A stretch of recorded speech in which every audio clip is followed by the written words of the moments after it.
Assembly ఎన్నికల్లో ఓటమి నుండి కోలుకోకముందే కేసీఆర్ నెత్తిన లోక్సభ ఎన్నికలు, ఎమ్మెల్సీ ఎన్నికలు రావటం, ఆ ఎన్నికల్లో సైతం గులాబీ పార్టీ ఓటమి పాలవటం గులాబీ అధినేత కేసీఆర్ కు భారీ దెబ్బ పడిందనే చెప్పాలి. అయితే తాజాగా ఇప్పుడు కేసీఆర్ సార్కి బీఆర్ఎస్ పార్టీకి ఊహించని షాక్ తగిలేలా కనిపిస్తోంది. కేసీఆర్ అత్యంత మిత్రుడైన మాజీ మంత్రి మల్లారెడ్డి గులాబీ పార్టీకి గుడ్ బై చెప్పబోతున్నారట. గత కొంతకాలంగా ఆయన కాంగ్రెస్ పార్టీలోకి వెళతారని వార్తలు వచ్చాయి. అయితే ఇప్పుడు మాజీ మంత్రి మల్లారెడ్డి మనసు మార్చుకున్నారట. ఏపీ సీఎం చంద్రబాబు ఆఫర్తో టీడీపీలోకి మాజీ మంత్రి మల్లారెడ్డి వెళ్లేందుకు సిద్ధమయ్యారట. ఇందులో భాగంగానే ఇప్పటికే కొంతమందితో భేటీ అయ్యారట మాజీ మంత్రి మల్లారెడ్డి. గతంలో చేసిన అక్రమాలు బయటపడతాయని భయపడుతున్నారట. మల్లన్న టీటీడీపీలో చేరితే తెలంగాణ రాష్ట్ర అధ్యక్ష పదవి మాజీ మంత్రి మల్లారెడ్డికి ఇస్తారంటూ ప్రచారం జోరుగా సాగుతోంది.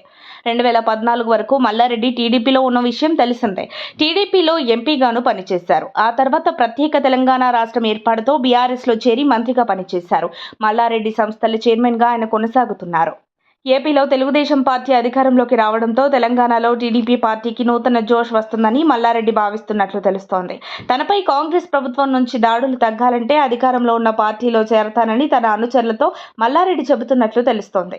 టీటీడీపీ అధ్యక్ష పదవి ఖాళీగా ఉండటంతో మల్లారెడ్డి ఈ పదవిపై దృష్టి పెట్టినట్లు తెలుస్తోంది. టీడీపీ అధినేత చంద్రబాబుతోనూ ఆయనకు మంచి సంబంధాలు ఉన్నట్లు ప్రచారం జరుగుతోంది. చంద్రబాబుతో ఉన్న పరిచయాలతో ఆయన టీటీడీపీలోకి వెళ్లనున్నట్లు సోషల్ మీడియాలో ప్రచారం జరుగుతోంది. తెలుగుదేశం పార్టీలో చేరితే అందరినీ రాజకీయంగా కాపాడుకుంటానంటూ హామీలు కూడా ఇస్తున్నారట మాజీ మంత్రి మల్లారెడ్డి. దీంతో ఇప్పుడు మాజీ మంత్రి మల్లారెడ్డి వార్త వైరల్ గా మారింది. కానీ మల్లారెడ్డి నుంచి మాత్రం దీనిపై అధికారిక ప్రకటన రాలేదు. మరిన్ని అప్డేట్స్ కోసం మా కాయ్ టీవీని సబ్స్క్రైబ్ చేసుకోండి.